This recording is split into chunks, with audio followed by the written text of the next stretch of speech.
Welcome to the EntrePastors podcast on YouTube. This is a show that helps pastors think, act, and thrive as prosperous entrepreneurs.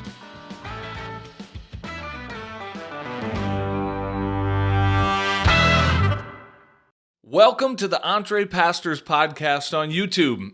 Hey everyone, my name is John Sanders. I'm one of the co-hosts of the podcast, and I'm so grateful to have you joining us here on YouTube, checking out the video portion of this podcast. Hey, today, Les and I are going to talk about the importance of turning up your financial thermostat. This is a show for pastors who want to create multiple streams of revenue beyond just their church paycheck or their church income as a way to bless their family and help set them up well for the future.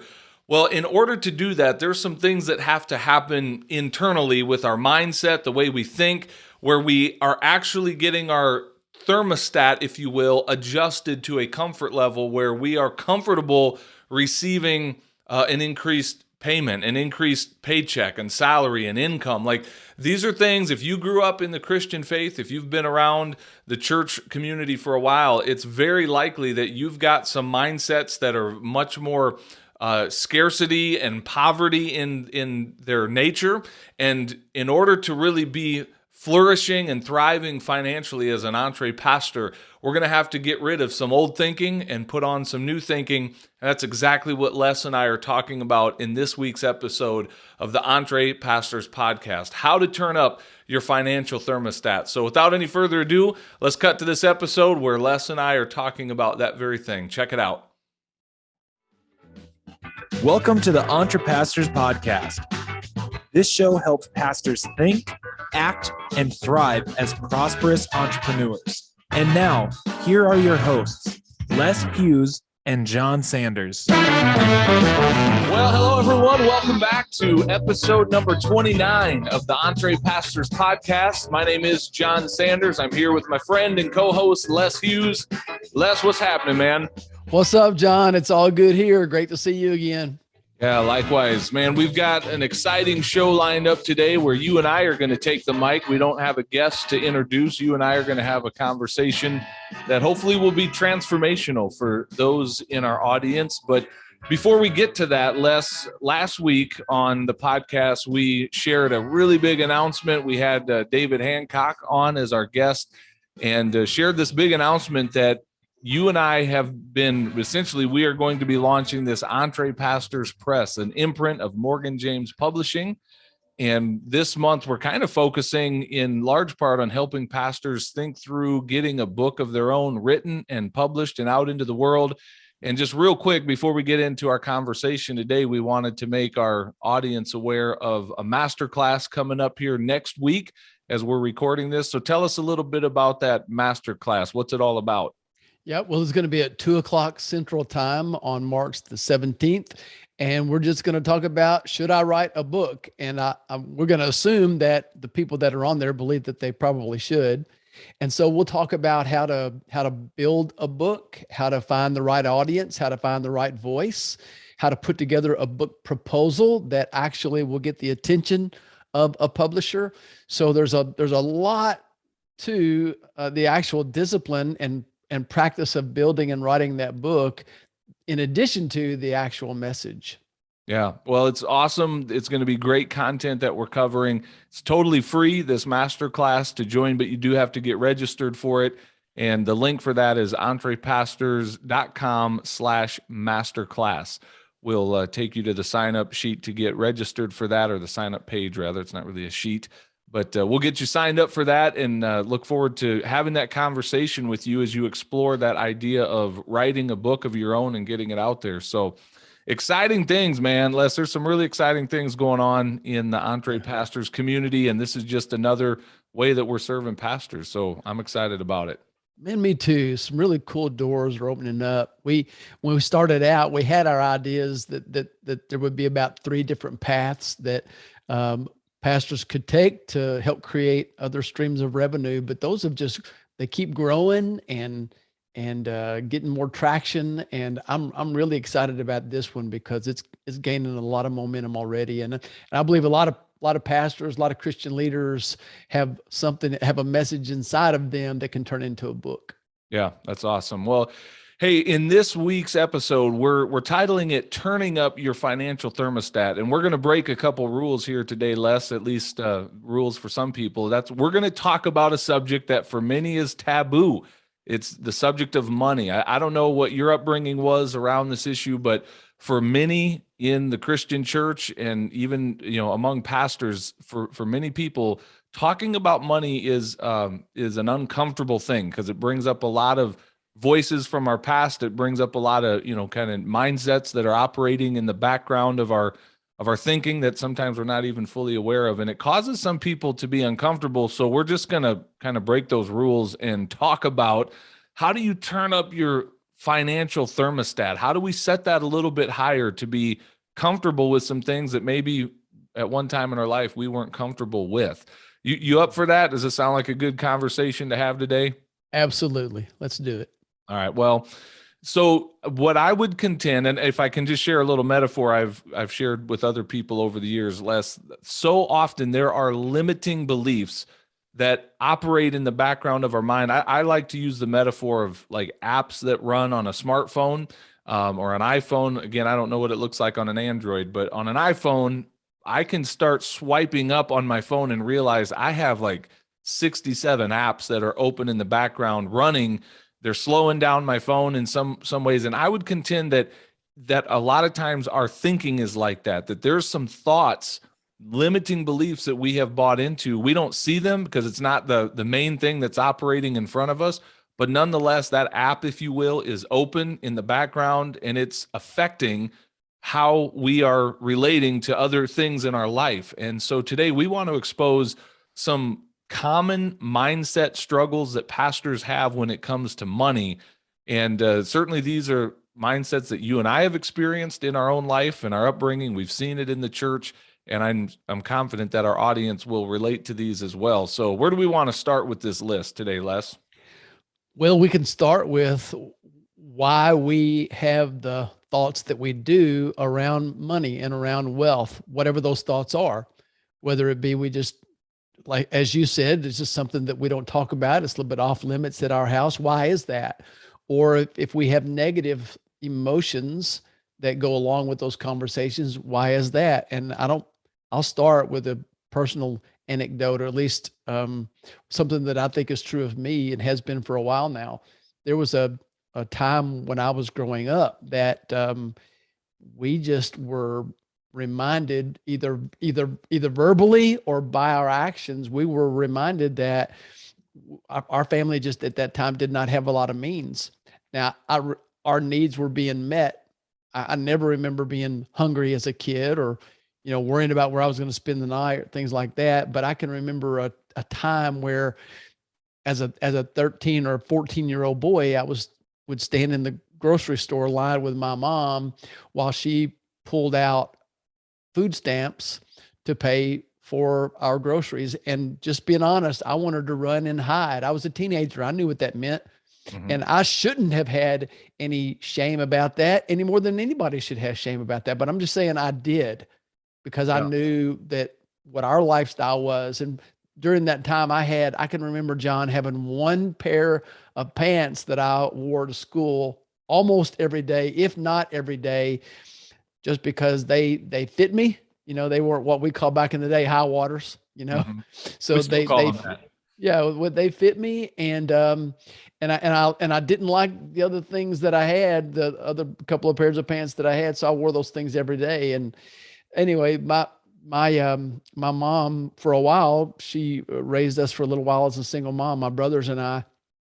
And I can remember, having almost begged to play Little League baseball because we were told we just don't have money to do that. And I wasn't mature about it as a 12 and 13-year-old boy, but I'm just, even today, I think that I wanted to make certain that, right or wrong, I wanted to make certain that there was language that I didn't use with our kids. If there was something that our kids wanted, I tried really hard not to say we don't have any money, because that wasn't true. If I told them that, and then my wife and I ended up going out of town for a few days, it would have been like, I thought you said we don't have any money. You're going to go, party for a while. And so but we were honest. We'd say, we're not going to do that right now. Mm-hmm. Not go into a long discussion about why, just say, we're just not going to do that. Or one of us might say, we're just not going to spend that much money on that right now. Yeah. But that's different than we don't have any money. Well, I can tell you, Les, first of all, I appreciate you sharing that just transparently from your background. And I share something very similar, although maybe one difference for me was that I also made a direct connection between being poor as a kid and being in ministry, because I grew up in a pastor's home. And again, my needs never went unmet. I have so much to be grateful for. But I can tell you this, that without knowing it, my dad especially helped pass on to me a poverty mentality by reminding me, and probably had to remind me because I constantly was asking for things, but still reminding me, we don't have money, and even connecting that lack of money to ministry. Now, again, it was often with this spiritual, positive, upbeat, like, we're doing this for the Lord. So I guess I was supposed to like the fact that we were poor, but like, he would tell stories of, this was like when I was still just a little baby. So I don't have memories of these things, but he would tell the story of, at one time, things were so bleak in our family's financial situation. Like, the only food in the house was a loaf of bread, and how someone from the church just dropped by that night with some tomatoes from their garden, and how grateful my mom and dad were to have tomato sandwiches, and again, like, I don't know if that was supposed to make me feel good when he told me that story, but it didn't. It put something in me of this poverty thinking, and I experienced it. I saw it, and basically was taught, hey, if you're going to serve God in ministry, you're going to be poor. You fast forward a couple decades in my life, Les, and when I was struggling with that call of God on my life into pastoral ministry, man, that was a huge part of my reluctance to go. It's like, I love you, God. I just don't like what pastors get paid. And so I had to work through that. And at that time in my life, the way I worked through that was to say, the rewards are eternal, and I'll just accept, tomato sandwiches, and that's it. As if I'm going to be a pastor, that's what I have to expect. Now, again, I had a little bit better run on things than my parents did in their generation, but still, like, that poverty mindset was instilled in me.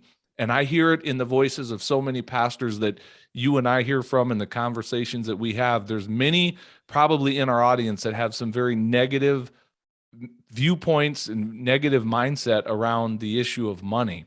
So, and there's another way that plays out too, Les, in ministry. A lot of times as pastors, when we get something nice or have something nice, we often feel the need to, like, apologize for it or give an explanation as to, how good of a deal we got. Have you ever experienced that or seen anything like that?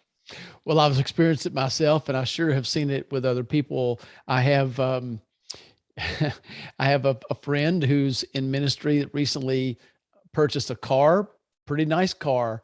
It happens to be used, but it still is considered an upper end model car. Well, I won't say what kind it is because he might listen to this. He'll know we're talking about him. Yeah. So, but when I saw that car, I admired it, and it really is cool. And he started going into all of these reasons that, well, it was a great deal, and it's a better deal than even if I had this old pickup truck, and blah, blah, blah. I didn't care about all that. I was genuinely happy for him. He just was dealing with a lot of stuff because he's been in ministry a long time. And I'm sure that he's probably done things like that and been criticized by people, and was just trying to kind of rationalize it to me out of habit, really. Recently, I got a new set of golf clubs. All right. I just went out and I bought some irons. Confession time. And they're nice ones. And I am going to really enjoy playing with this set of irons.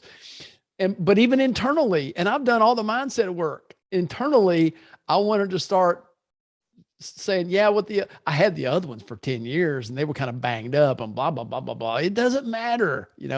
I wanted some golf clubs. God blessed me with some money to get them. And so I went and got those. I shouldn't have to make a whole lot of rationale and excuses, just kind of own those decisions. It's okay. Now I should feel guilty if my family has to do without something, or if I'm being a poor steward because I made that decision. But that's not the case. Always just because you make that decision doesn't lead to those other things. Yeah. Well, I think for us as pastors, Les, we just become accustomed. Maybe again, let's go back to that thermostat. The thermostat is set pretty low, and we've just become comfortable at that financial temperature to not expect many nice things, to feel a little bit of guilt or shame or the need to apologize or explain things away, because poverty and serving the Lord in pastoral ministry usually are kind of a hand-in-hand synonymous thing. And if it's not our own expectations, we don't have to look far for that to be imposed by others as well. Just we're kind of comfortable with pastors not making much money. So there's a poverty mindset. There's also a scarcity mindset. Like if we were to talk about how do you break out of that, some of these limiting beliefs, and we think there's a difference between poverty and scarcity. In some ways that they may sound like the same thing, but scarcity is a little bit different. Like what goes through your mind when you hear me say the word scarcity mindset? I'm going to come back to that in 1 second, but a caveat first. And that is that please, listener, please know that John and I are not being critical of very small congregations who do what they can, to compensate a pastor or a staff member. We're not, we accept a call to go somewhere. And if we accept the compensation that goes along with that. So that's not what this is about. Our message is that we can make decisions that don't limit us to whatever a church is able to compensate us for in that salary. Like there are other ways to generate income and generate wealth in healthy ways, where there's not a ceiling or a cap, just depending upon where you serve or the congregation you serve. That's what we're saying here. Yeah, I'm so glad you said that, because often I do put that disclaimer out there, Les, that our message isn't about how pastors can get their churches to pay them more. Maybe in some cases that needs to happen, or that's part of the conversation, but there's so much more to this than us saying, hey, you should get paid more from your church. My issue really isn't with the church, like you say. It's with helping pastors expand their thinking to realize you have some options at your disposal, that you don't have to be limited to a single income from a church, especially when that church is not in a position to pay you very well. So yeah, thank you for calling out that disclaimer. So a scarcity mindset versus an abundance mindset is a scarcity mindset believes that when I gain something, then somebody else is losing it. And if I pay somebody something, they're gaining, but I'm losing it. And an abundance mindset is we both win if I'm making a sound purchase or doing something that's going to benefit both of us. In other words, there's not a limit to the possibilities of wealth or earning income out there. It's just a matter of me thinking outside the box and being creative and being persistent and working hard and making good decisions and surrounding myself with the right people. It's all the things that we talk about on this show and in our community. I've heard it compared to like a piece of pie. When we think of like money as in a pie, someone has a big slice of pie, that automatically leaves less pie for the rest of us. Or if I would happen to get a nice size slice of pie, now I'm getting hungry for pie, Les, as I'm talking about that. But if I get a bigger slice, now there's less for you because I took a bigger piece. And that's not how money works. Like, wealth is not this limited thing that it's scarce, but so often with our upbringing and the messages we've received around money and how low our thermostat is around finances, we see it in scarcity thinking. We see it that, man, if Les has a lot, that means I don't have as much, or if I have some, that's less for you. And so, it's the exact opposite of abundance thinking. We do not serve a God of scarcity. We serve a God of abundance, and wealth is an abundant thing. Wealth is created. There's so much more, and we'll get into that, like how that happens. But right now, we're just kind of calling out some of these things that help keep our thermostat set low. And a scarcity mindset is one of those, where we see transactions as a win-loss. Somebody wins, someone else loses. Yeah, we don't have to be hypothetical. I'll give you a very a very specific example. One of our first episodes, we had John Stange on our show. John does a lot of the things that we do. John helps pastors earn other sort. He's got a community. He's got a membership. He writes. He does a lot of. He's got a podcast. He does a lot of the things that we did. We did not hesitate to have John Stange on our show because it can help him grow his platform and his audience, and it certainly has helped us grow our platform and our audience. And he was the same way. He had an abundance mindset by saying, shoot, yeah, I'll come on your show. When you want me to come on, I'll help you guys any way that I can. That is an abundance mindset. A scarcity mindset would have said, no, that's competition. If we have John on here, somebody might join his community instead of ours. Well, so what?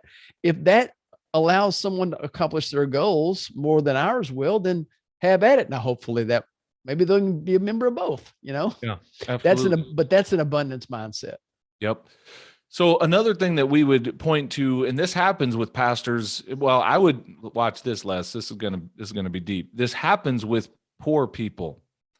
Poverty can lend itself to entitled thinking, and that's what we were going to talk about. Some pastors have an entitlement, like a spirit of entitlement around them, and I would contend it actually flows out of poverty because we get accustomed to having our hand out, asking for people to give us things.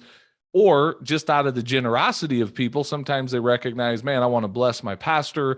I'm going to give this or that to my pastor or to their family. And we almost get to the point where we are a little dependent / entitled, where we start expecting it. I'm embarrassed. I don't even want to give too many stories like this, but I will admit, Les, there's been a couple times that I've shown up as a pastor thinking, well, maybe this doctor won't charge me for this service because he's going to find out I'm a pastor and I know he's a believer. And I never said that out loud to him or to anyone else. I'm just now, since it's confessional time, I'm sharing it with you. But, like deep down, having this expectation that, man, maybe he'll take pity on me because of my small income and not charge me for the services, the very valuable services that he's providing for me. I've experienced that, and I'm sure I'm not the only one that's invented that. Right. Well, here's a message for some of our younger pastors or younger ministers, and that is that when you start out, normally, because you don't really expect that, that's sort of one of the fringe benefits of really being in ministry, is that people do want to bless you.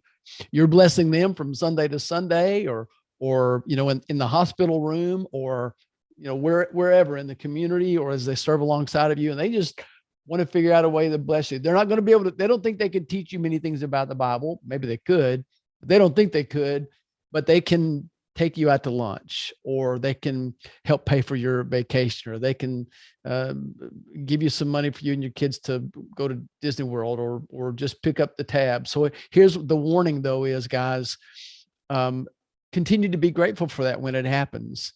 And because the progression, if you're not careful, is you start out being grateful, and then we take it for granted, and then we can start to feel entitled.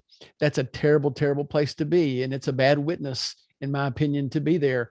And so, guys, I ask you to take the phrase ministerial discount out of your vernacular. Just don't use it. And I'll throw another one in there, just personally. And especially, I think, as I've become more seasoned in ministry, John. Now, this takes a little bit of discernment, but normally when I take a church member out, I'll make sure that I can figure out a way to pick up the tab before they do. I know they want to, and they probably expect that I do want them to, but don't get alligator arms or tear that, whatever they are, Tyrannosaurus T-Rex arms when that check comes. Man, if you want to bless that person, do it when they don't expect it, because you know what? They're probably giving already. They're probably serving already, and your church should be able to afford to bless that person when they don't expect it. And again, now this takes a little discernment, because how that can manifest itself in a negative way is we don't let somebody bless us out of our sense of pride. No, we don't want to. So sometimes we need to receive that blessing, and that's where it takes a little bit of discernment and some wisdom to kind of know, this is a time that I need to receive this blessing. No, this is a time that I need to be the blessor. Yeah. And I receive everything you just said there, Les, but I'm going to give just a small bit of pushback because you just touched a PTSD nerve inside of me with that simple statement. about, your church should have some funds for you to be able to pick up the tab. And I don't disagree, but I'm going to speak on behalf of my tribe, the small town rural church folks, because I was told that all the time over the years, like, well, pastor, your church should just have a, reimbursement, line item in the budget to reimburse you for some of these things. And it's like, that sounds amazing. I wish our church actually had money for me to be able to take someone out to lunch. I wish there were money in the budget for me to be able to jump on an airplane and fly to a conference or whatever the case may be. So, well, that's true. And in maybe a little bit, larger churches or churches with a little bit more resources, that's a reality. But again, I know many pastors where for them to even be able to do what you just said, not on the church's dime anyway, maybe out of their own finances, but not out of the church. There you go. All the more reason to put into practice the things that we're talking about, because what if you could be in a position where you didn't have to? That's part of what our message is, where you didn't have to take it out of the church's funds, but you just, God's blessing me or something else that I've got going on. We could talk about that, I think, in the backstage some. I've got a way that I can do that and it not cost the church one bit. Yeah. In the backstage portion, Les and I are going to share some stories from our own EntrePastor journey of where our business has helped us flip the table on that and flip the script on that a little bit. So stay tuned for that. But one more thing, one more kind of negative mindset that I want to call out here, Les, as we talk about what is it, when you think about that thermostat that's set low on finances, I'm just going to label this next one financial ignorance. And I don't mean ignorance is a name calling sort of way. I mean it in its literal sense. Like you are unaware of how money works. And I think a lot of pastors fall into this. I'm going to call something out that, again, may step on some toes and sound a little offensive, but I think sometimes we dress up our ignorance, or dare I say even laziness, with some spiritual sounding things like, oh, I'm just going to have faith that God's going to provide. And as if somehow me having faith in God's provision, which is a great thing, and we should put our faith and trust in God as our ultimate source of provision, but as if somehow that gives me then an excuse to not learn some things about money. And I would contend this is beyond just pastors, this is people in general. Most people in our society today have no idea how money works. They don't know how wealth is created. It's, by the way, it's one of the reasons we have such negative thinking toward money and people who have wealth, because we don't understand how money works and how they got it. So we start saying negative things that kind of demonize people that have it. And if we're doing that with our mouth, believe me, it's not long before our subconscious mind says, hey, don't worry, John, I will make sure you never become one of those evil wealthy people. And when in all reality, what the issue is, I don't know how money works. I'm just very ignorant or clueless about how do you grow wealth. And I didn't grow up in a home where I was taught a lot about how to build wealth. Again, I saw the poverty, the scarcity. I didn't see a plan laid out in front of me where if you want to be wealthy, this is how you do that. So what would you say to that whole thing of financial ignorance, Les, from your perspective? Well, I'd say there's good news. And the good news is that these are learned skills. Like a lot of the things that you do, some people don't just have the Midas touch. There are some things that they know and some habits that they've integrated in their lives, and God does bless who God blesses, but normally God does not do random and he doesn't do arbitrary. And when you probably have some people in your church, maybe some business owners in your church, and it seems as if everything that they do turns to gold, that it always works. First of all, that's not true. You just don't know about some of the setbacks and failures that they've had. But overall, there are people who figure this out and come up with some principles and some habits that they would be glad to share, probably with somebody that's sincerely asking, such as their pastor. Yeah, which really is a great turning point here to kind of turn the conversation now to talk about. So what's the opposite of that? If those are mindsets that keep our financial thermostat low, what is the opposite to start dialing up that financial thermostat? And I'm just going to go right off of this one. If one of the things that keeps us broke is taking advice from broke people and dressing it up as spiritual, nonsense of I'm just going to have faith and not pay attention to any of this. The opposite would be, like you said, Les, I can develop and grow in financial literacy. Like I can actually learn how money works. And for me on my journey, Les, I don't know what this has looked like for you, but for me, podcasting, just listening to numerous podcasts from people who are winning in that area of life, reading the books of people who are winning in that area of life, and then more recently, getting involved in masterminds where I am surrounded by people that are playing at a much higher level than me, has all of that has helped me grow in my financial literacy and say, oh, well, wait a minute, there's actually a way that I could still serve God in the calling he's placed upon my life and not do it from a place of poverty and scarcity, but I actually could do it from a place of wealth and enjoy some of those benefits that wealth brings into my life. And so I'm happy to say that by no means have I got it all figured out, but I've learned some things about money and how money works, and it's changing my life in a really good way. What about you? Absolutely. And I would just say, when you do this, be careful, and make certain that it's that what you see is actually what's going on. I can remember a few years ago going to Universal Studios, and I thought it was so cool that you could go down this street where it looked like there was these tall buildings and skyscrapers, and then you look right behind them and it's just a facade. It's literally just things that they're propped up by boards. Some people's financial lives are like that. And I knew a man several years ago that lived in a huge house in a nice neighborhood and all kinds of cars, and kids went to the right kinds of schools, and he just got out of prison because the things that he was doing weren't legal. So I would say, do your homework. Don't trust just anyone. But when you get to know somebody well enough, then you can see, this is a person that has got their house in order, and they're generous, and they might, it's not determined by the house that they live in or the vehicles that they drive. There are other things. It's more of a lifestyle. But you surround yourself with those kinds of, and it doesn't take many of them, John. Doesn't take many of them, only a couple. Yeah. Well, my life has been so enriched and blessed by learning from people who have been successful and are successful with wealth, and in a God-honoring way. Again, like we hear so much about, money's the root of all evil. I hope as pastors, we don't have to exegete that and help remind them it's the love of money that is the root of all kinds of evil. It's not money itself. Money is not the issue. And it is possible to have your priorities in order, to love God, to love others, and then to learn some things about how money works and to grow in that financial, literacy to where you can actually be one of those people that is building and growing wealth.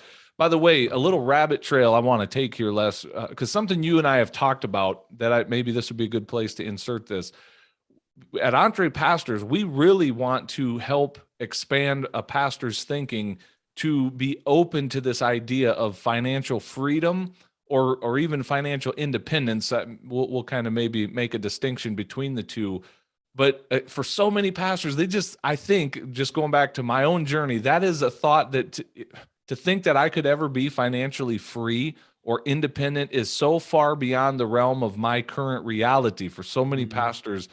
And I hope that you and I can use our voices in this podcast and the community that we're building to bring other people's stories to help pastors dream a little bit bigger and go, that could be possible for me. I could be in a place of financial freedom and financial independence. And you and I have talked, Les, for some pastors, man, just a side hustle where they're just making maybe an extra $1,000 a month could be a game changer for them, which we would kind of put that in like the financial freedom category, right? Just the freedom, you have more options when you have some more resources. But then for others, like what if you actually became financially independent? And I'll just share the quick definition of that as I've heard it, and then you can riff on it a little bit less. And that is, financial independence is when you reach a place where your passive income is enough, it's generating enough income that it is paying for your bills to where you literally are not dependent upon a paycheck. And I'm not saying every pastor should get to that place. I'm not saying it should be all of our goals to get there. But what if it were possible? And what if that number is not as big as you think it might sound like it needs to be? That's right. To be in that place of financial independence. So what goes through your mind when you hear me unpack those terms of financial freedom and financial independence? Well, what you just said is true. That number actually doesn't need to be as big as some people imagine it might need to be.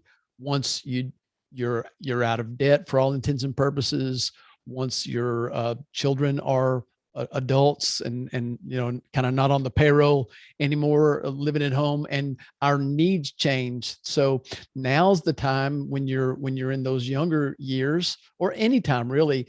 Now's the time to start deciding, what do I want my financial life to look like, and then reverse engineer that so that you can get there. It's just a matter of math.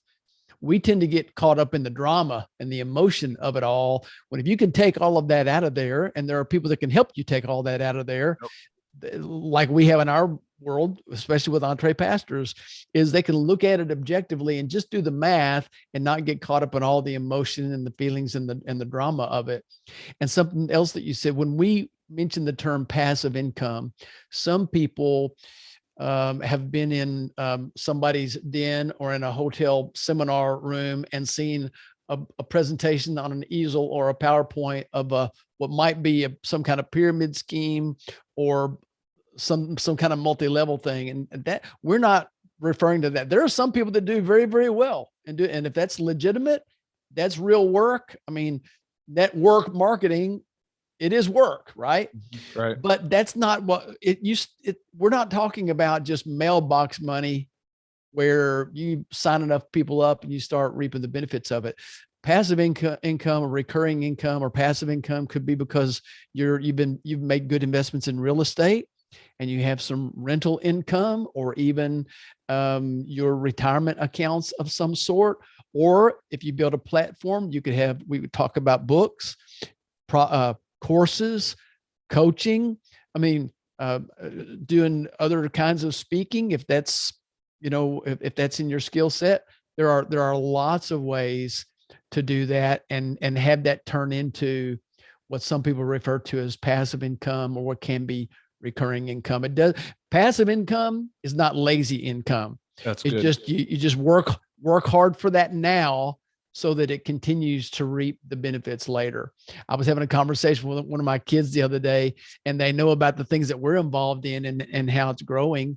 And that adult child made the comment, "Dad, if this kind of stuff keeps on going, one of these days, I mean, that's going to turn into some, real money for you and Mom." And they were right, and we're already seeing that. And I would say that's why we know that this is possible. Yeah, I love the distinction you make about passive income. A couple things I want to just give some commentary to. First of all, there's a lot of people out there that will sell you a course or a product, telling you how you can get rich. Passive income, the way we're talking about it, is not some get rich easy, get rich quick thing. It's not a lazy sit back and do nothing. Well, the money rolls in. It takes work to develop recurring income or passive income, if you want to use that word. But the thought, really, maybe a different thought I would share, is just getting pastors comfortable with the idea of multiple streams of revenue. That's one thing that wealthy people do and know, is that you don't just rely on one stream of income. And then the other thought here too, Les, is that it's getting people out of the mindset of wealth is created when I trade my time for dollars. Mm-hmm. That is, we talk about financial literacy. One podcast and book that I've learned from and listened to often over the years is Robert Kiyosaki's Rich Dad, Poor Dad. And in there, he talks about the cash flow quadrant. And I won't go deep into the details of this, but if you imagine a quadrant with four sides to it, or four parts of the quadrant, you've got on the left side, he talks about the employee and self-employed. Those two are, in our society, the groups of people that are usually struggling the most financially. If you are a W-2 wage earner where you're just punching a time clock for someone, or if that someone that you're punching a time clock for happens to be yourself because you're self-employed, there's a huge difference when you cross over to the other side of that quadrant, and you've got business investors and you've got, professional investors, business owners. that is where true wealth is really created. And so again, I'm not going to go deep into that, but it's about learning that financial literacy and recognizing that multiple streams of income is a great way to turn up that financial thermostat and go, man, what if I had an additional stream of income flowing into my family beyond just the church paycheck? What if I had 2 or 3 sources of income?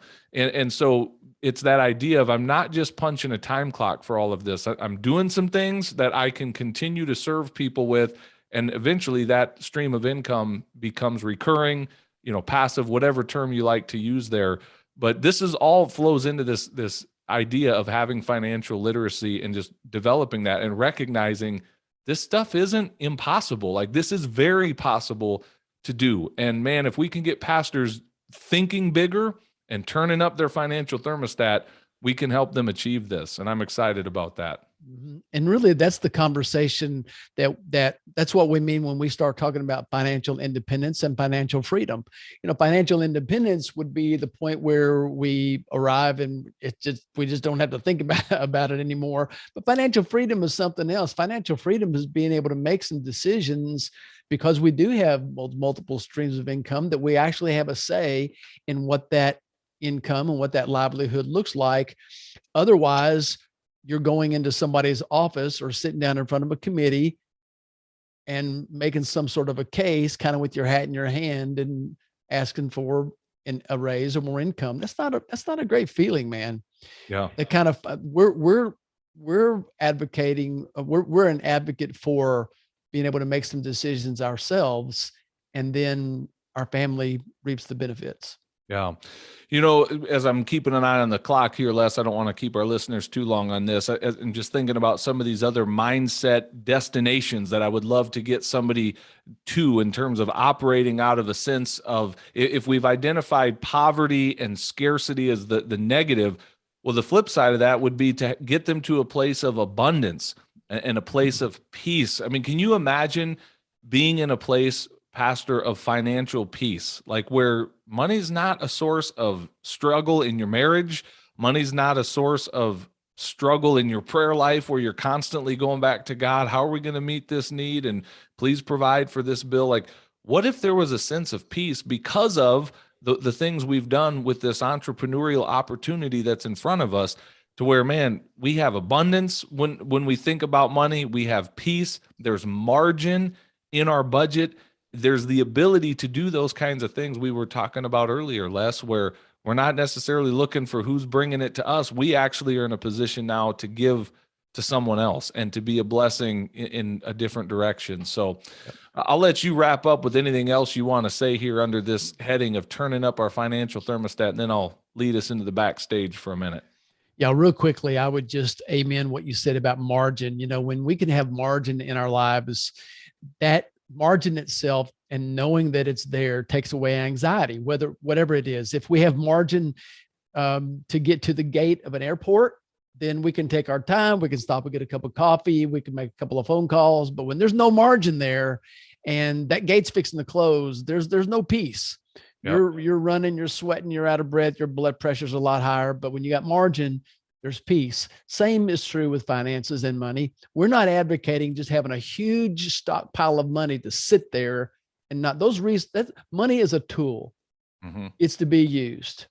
It's to be used for God's glory as well, not just to sit there. Last week on Dan's podcast, he mentioned this ancient fable of a man that sold all of everything that he had virtually and bought a gold brick or a gold rock. He went and buried it.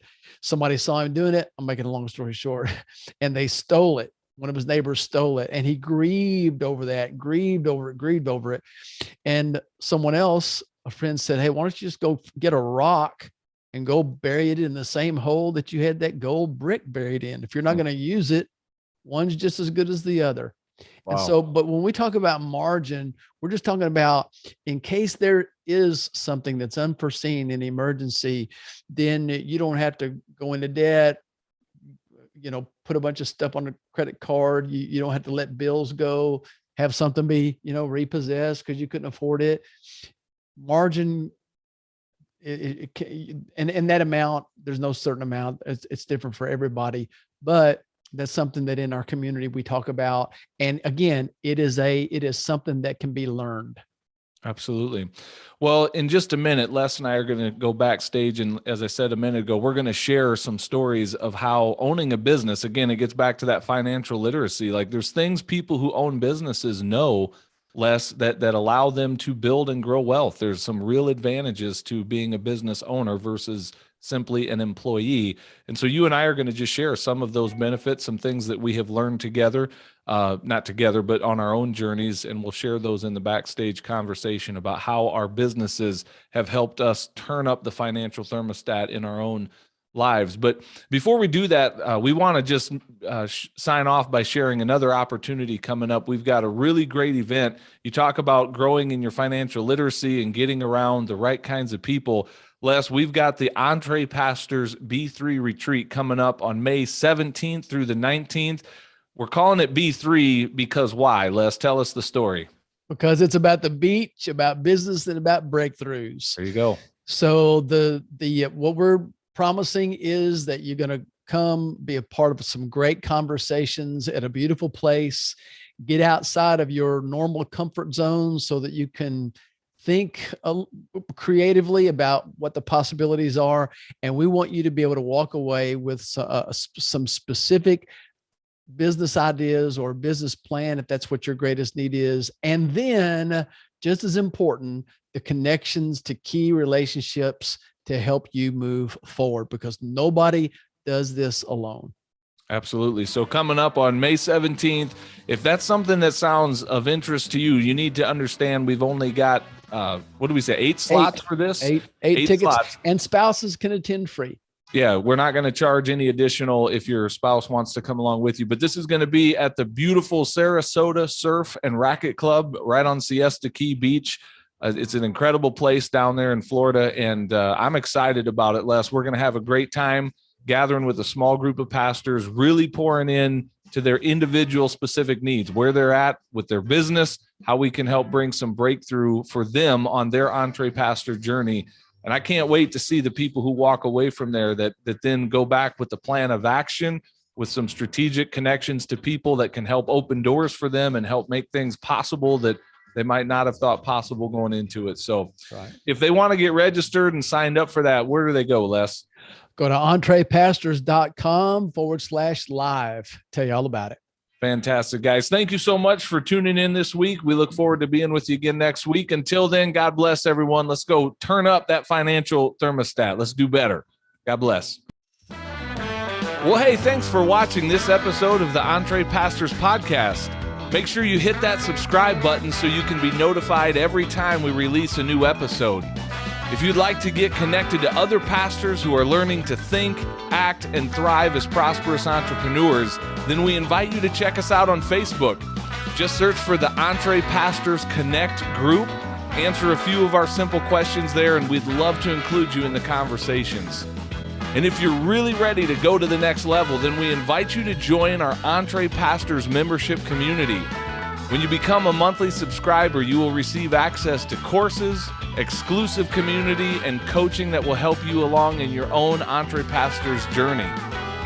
If there's anything else we can do to serve you, please visit us at EntrePastors.com, and we will do our best to serve you there.